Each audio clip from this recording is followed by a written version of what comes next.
పిల్లలందరూ మీ దగ్గరకు వచ్చి మాకు నేర్పించిన లేకపోతే ట్రైనింగ్ క్లాస్ పెట్టండి అని చెప్పేసి పెద్దవాళ్ళు అడుగుతున్నారు, చాలా మంది అడుగుతున్నారు. ఆఫ్లైనే కాదు ఆన్లైన్ లో కూడా అడుగుతున్నారు. ఎక్కడెక్కడ నుంచో మన తెలంగాణ రాష్ట్రమే కాకుండా ఆంధ్ర నుంచి కావచ్చు, ఇంకా బెంగళూరు, ముంబై నుంచి కూడా మనకు ఆల్రెడీ నేర్చుకుంటున్న శిష్యులు ఉన్నారు ఆన్లైన్ లోనే. నేను ఎప్పుడు వాళ్ళ ఇంటికి వెళ్ళలేదు, వాళ్ళ నా ఇంటికి రాలేదు, కానీ నేర్చుకుంటూనే ఉన్నారు. ఇక్కడ లోకల్లో అయితే ప్రతి ఒక్కరు ఏ స్కూల్ వాళ్ళు వెళ్ళడం కానీ, పిల్లలకి మా ఇంటికి వచ్చి, లేదంటే మేమే మీ ఇంటికి వచ్చి నేర్చుకుంటామని అట్లా ఆ విధంగా చాలా మంది అడుగుతున్నారు.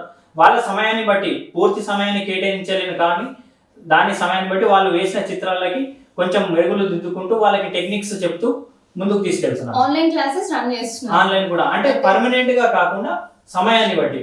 అయితే మా 4 Sides ప్రేక్షకులు కూడా ఈ వీడియో చూసిన తర్వాత మీకు ఆన్లైన్ లో నేర్పించమని చాలా మంది అడుగుతారేమో, మరి ఖచ్చితంగా నేర్పించడానికి రెడీగా ఉన్నారా? నేర్పిస్తాం, ఆన్లైన్ లో తప్పకుండా నేర్పిస్తాం.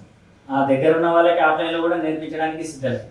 మనం నేర్చుకున్నదే నలుగురికి నేర్పడానికి, మనం ఉంచుకుంటే వేస్ట్ కదా. ఇంటి దగ్గర కూడా ఆఫ్లైన్ క్లాసెస్ రన్ చేస్తుంటారా మీరు? అంటే స్పెషల్ గా వాళ్ళని పిలుచుకొని ట్రైనింగ్ అట్లాంటిది ఏం లేదు, కానీ డౌట్స్ ఉన్న వాటికి క్లారిఫై చేస్తుంటాం ఫ్రీగానే. మనం ఏం తీసుకోను, ఇప్పటి వరకు కూడా ఎవరితో తీసుకోలేదు. ఆన్లైన్లో కానీ ఆఫ్లైన్లో కానీ ఫ్రీగానే చెప్తుంటాం. పిల్లల్ని ఎంకరేజ్ చేయాలి, ఈ రూట్ లోకి తీసుకురావాలి, అంతే. అదే మన టార్గెట్. మనం నేర్చుకున్న విద్య నలుగురికి పంచడమే నా టార్గెట్, అంతే.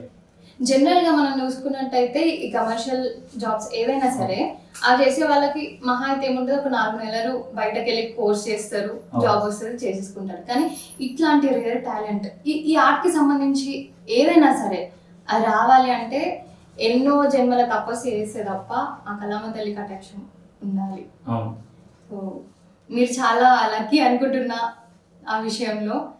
మీకు నచ్చిన అంటే ఇంతవరకు ఇన్ని నాకు తెలిసి ఇక్కడనే ఒక 1000 ఆర్ట్స్ అనిపిస్తున్నాయి కావచ్చు నాకు. మీరు ఫస్ట్ వేసిన ఆర్ట్ ఏంటి, మీకు అతి నచ్చిన ఆర్ట్ ఏంటి, మీకు ఇష్టంతో వేసిన ఆర్ట్? మామూలుగా పెన్సిల్ తోటి వేసే దాంట్లో కొన్ని ఉన్నాయి, పెయింటింగ్స్ తో వేసే దాంట్లో కొన్ని ఉన్నాయి.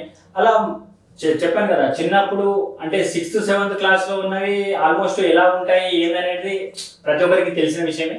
అలా కాకుండా ఎప్పుడైతే ఈ లోయర్ హయ్యర్ అంటూ ఈ 10వ తరగతి ఎప్పుడైతే పూర్తయిందో ఆ తర్వాత నుండి కొద్దిగా ఇందులో ఇంప్రూవ్మెంట్ అంటే మెరుగుదనం అనేది కనబడుతూ వచ్చింది.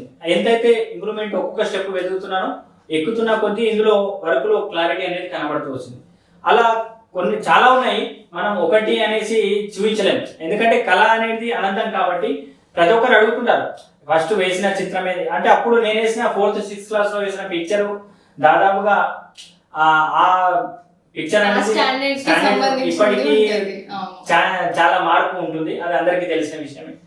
అలా అయితే రీసెంట్ టైమ్స్ లో మీకు నచ్చింది ఏంటి? రీసెంట్ గా అయితే ఇప్పుడు మామూలుగా ఇక్కడ చూసినట్టయితే మనకు గణేష్ తల్లి కావచ్చు, ఇక్కడ బుద్ధ, ఇది మండల ఆర్ట్ లో చాలా డీటెయిల్డ్ గా వర్క్ చేయాల్సి ఉంటుంది. దానికి దాదాపు మనకు 6 గంటల సమయం. ఫోటో కలర్స్ అండ్ ఈ బ్లాక్ యూనిబాల్ పెన్ అని ఉంటుంది, ఆ పెన్ వాడి ఈ అవుట్లైన్ ని తీసుకోవడం జరిగింది. మళ్ళీ అట్లాగే వచ్చేసి ఈ కృష్ణుడి చిత్రం వచ్చేసి కృష్ణాష్టమి నాడు మర్దనం, కాళీయ మర్దనం ఉంటుంది కాబట్టి ప్రతి ఒక్కరు మామూలుగా కృష్ణుడు పిల్లల గ్రోవి చూపించం పెట్టగానే అలా వస్తుంది, కాకుండా డిఫరెంట్ గా వేద్దామనే కాన్సెప్ట్ తో దాన్ని ఎంచుకోవడం జరిగింది.